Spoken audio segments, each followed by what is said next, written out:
Hello, YouTube friends. There's a channel on the tube. It's called Sally Joseph. I just listened to a woman. I think her name is Karen Brewer. Talks about she's an Aussie talking about our circumstances. She's been very vocal on the lockdowns and both the illegal and the immoral aspects of this. She's very articulate, very clear. Make no mistake about it. This woman has her finger on the pulse. Very few people now out there that have this kind of a clarity about the nature of our circumstances. And I shared it on Facebook. I shared it. It's the only place I can share it, I think. I don't know how the YouTube share thing works, but I wanna add, or not add so much as, from my point of view, clarify why we're in the shitter that we're in.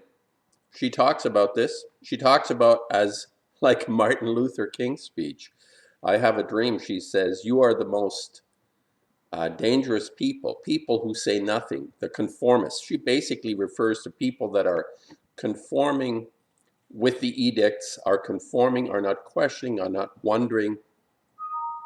There is a responsibility we all have to wonder about things, to say, why do I see something that is not, it doesn't fit the consensual interpretation. I see something and it doesn't fit what I'm being told. And we have an obligation to ask ourselves. So it's like an innate thing. It's like what I say is conscience. It's like conscience is something innate to all people who are not psychopaths. And there is an obligation that we're born with this. It's not something that you can walk away from. It just exists. And if we do walk away from it, there are consequences. And I even push these consequences into ideas on, regarding eternity, that there is a connection that we have that is not just a physical world, but that is a world that is eternal, that is interpreted by many religions to be, in the Catholic sense, they have concepts of heaven and hell and all this kind of hooey, but there is it represents, it's a metaphor that there is more than the flesh, the physical world that we experience. So this Karen Brewer talks about our circumstances right now. Apparently, it's quite bad in Australia and New Zealand. People are being terribly abused in this with these ordinances, these arbitrary rules that are coming down based on a perception. Let me put it this way, not based on a perception, but based on edicts that have nothing to do with what we perceive. Our perception is contrary to what we're being told. And this creates the concept of conspiracy theorists, which in essence, like Corbett has just done a little bit of a ditty on conspiracy theorists. There is nothing wrong with wondering why the world is the way it is. And there are even people conspiring, like the Gates Foundation, attempting to give everyone on the planet injections, vaccinations. This is a conspiracy. And to theorize why makes people peripheralizes. There is a kind of bad word that is associated. It's a bad concept. Conspiracy theorists. There's nothing bad about it. This is magnificent to wonder why the world is the way it is and what are the conspiracies? What are the people involved in undermining us? Who are the people involved in undermining it? And asking the right questions. This is something that is innate, that is a quality in our nature that we have to pursue. It's just part of us to question. And all of a sudden, it's like, oh, that's a no-no. You can't ask the questions. And media presents the story that is given to them. Like Chomsky said, manufacturing consent. News is basically there to manufacture consent in a population that needs to conform. And anyone that steps outside of that, like this Karen Brewer, will be punished, will be ridiculed, peripheralized. Friends will leave their aura. And I do see them as having a powerful aura. I love this emanation from people of conscience who question. They're not deadbeats. They actually have a quality that makes me feel very attracted to them. There are people that I've come across I'm very attracted to because they emanate this feeling of wonder and question and understanding. Likewise, the question creates understanding. You don't have to have an answer to be actually able to understand something. This is quite curious to me. It's something, it's like in a painting. You know when you need to, I know when I need to stop. It's done. There is no real reason why, but I understand. Practice doing it a lot. So here's my point. This is why, and she has, Karen Brewer from the channel is, I'll attach a link, Sally Joseph. She says, and this makes a lot of sense, that the people who are instrumental in creating these social conditions, these anti-social conditions, the ordinances, the rules, the laws, these dysfunctional narratives and stories that people say to themselves, well, it's coming from Mount Olympus, the government, we have to do this. She says, these people are the children that were abused. These people in power that are doing this were the children that we as a society abandoned, handed them over to the reptiles, to the bastards, like Kevin Annett talks about quite often. He talks about the Aboriginal, the schools, the Aboriginal schools run by church and state that systematically eradicated, extracted, attempted to extract the soul, and if they couldn't from these native children, they'd murder them.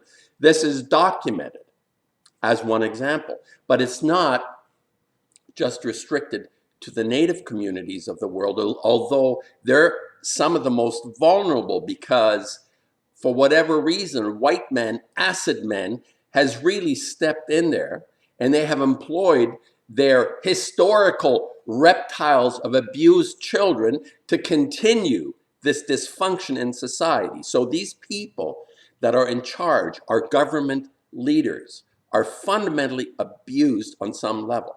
For them to be able to do what they do, they have been abused as children. This is why I always come back to the rudimentary and most precious, most important aspect for us as normal human beings to understand, that the child needs, not only deserves, needs, must be protected in order for what we might understand to be civil society to have a chance.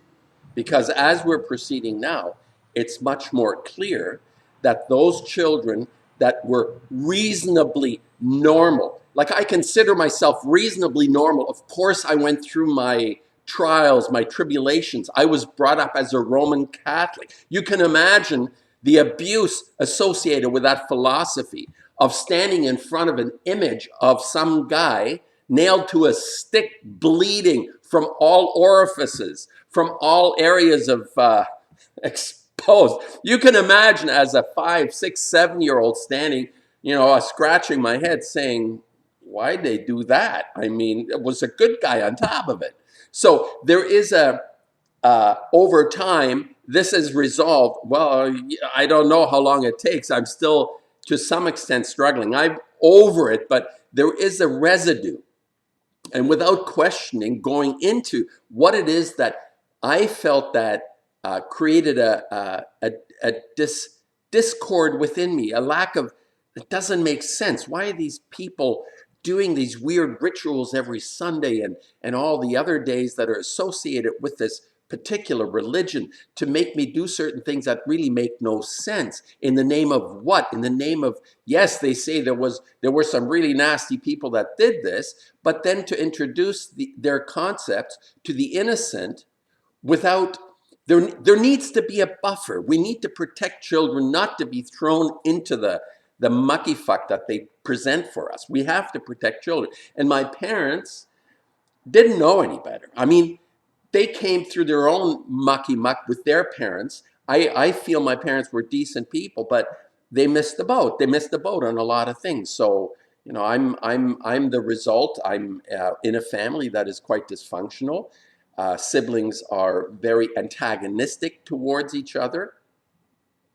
Wasn't always like that. I have three sisters, and amongst each other, they didn't like each other very much. And I was sort of a latecomer. My sisters were all 16, 17 years older. Another one was 5 years older. So anyway, what I'm saying is the reason we're in the mucky muck, the reason this beer virus has all of a sudden made sense to everybody is because, number one, we're conformist, as Karen Brewer points out. The most dangerous people are the people that conform.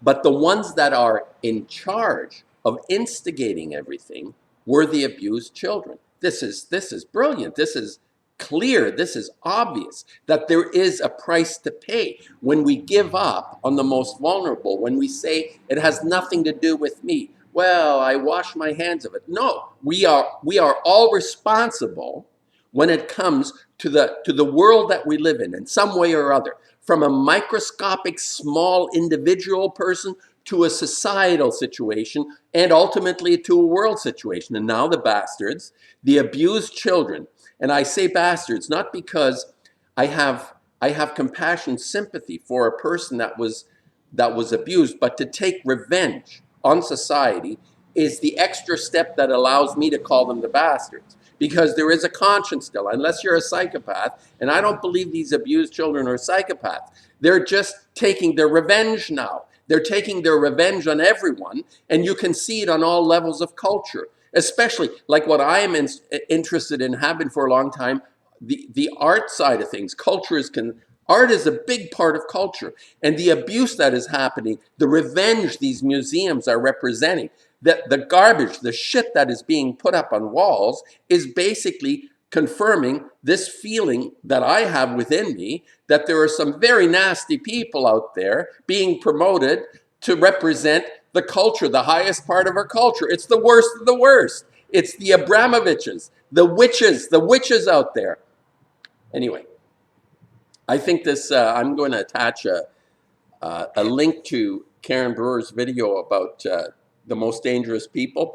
She's right. The most dangerous people are fundamentally those that conform, that feel threatened by the bullies out there. And I sympathize, because we have like a tendency, most of us, to withdraw into a shell when we're confronted. But no matter how difficult it is, I think we need to stand up. And if we want this beer virus to end, it's basically, maybe this helps some people, the understanding that the prime ministers and the presidents and the bureaucrats, this gaggle of bureaucrats that are actually unrolling, that are actually rolling out the red carpet for all these dysfunctional rules, are the abused children, the ones that survive the system. And like Annette says, the Aboriginal community is the most abused community in Canada, but not the only ones. There are many families that abuse their children unknowingly, unwittingly. We need to rely on this inner voice, this conscience that we all have, in order to begin to shift the direction of the good ship Earth, that we don't just sort of go over the edge with this ship. An excellent video. I highly recommend this channel, Sally Joseph, and her commentary on the beer virus at present, and everything that is the reasons why things are the way they are, which is one of my big interests. Why are things the way they are? And one of the most important fundamental reasons is that the children that were abused are running the show right now. They put themselves forward. They are propagated, like the Gates comes from this eugenicist family. No wonder he's doing what he's doing. He was abused himself. Clearly, all these people, all these corporate types, the Bezos, these are all people that are propagated because they somehow are this system, this decrepit system. They attach satanic verbiage to and all this. No, it's much simpler than that. The system recognizes and brings into the bosom the abused ones, because there is a perverse desire to make things end badly. It just there is no explanation for that. Why should there be such a perversity that rules that kind of directs culture in a direction? Boy, that's maybe another thing I should think about and comment on anyway. I'll attach a link.